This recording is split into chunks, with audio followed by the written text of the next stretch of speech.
بسم الله الرحمن الرحيم والفجر وليال عشر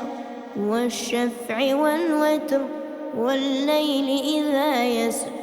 هل في ذلك قسم لذي حجر ألم تر كيف فعل ربك بعاد إرم ذات العماد التي لم يخلق مثلها في البلاد وثمود الذين جابوا الصخر بالواد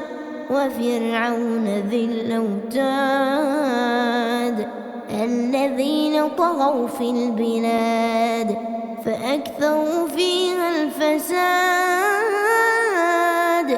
فصب عليهم ربك سوط عذاب إن ربك لبالمرصاد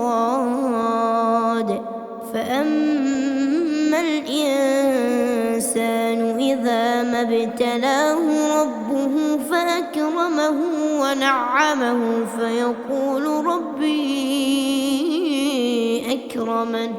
وأما إذا ما ابتلاه فقدر عليه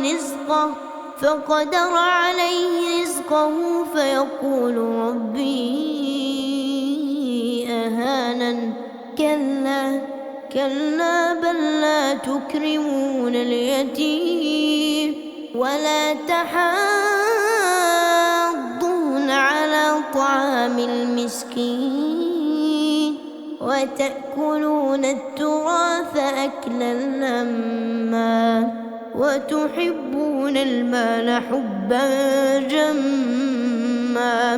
جما كلا إذا دكت الأرض دكا دكا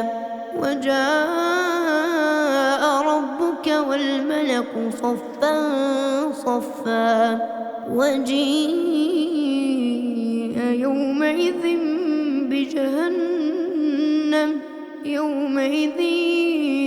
يتذكر الإنسان وأنى له الذكرى يقول يا ليتني قدمت لحياتي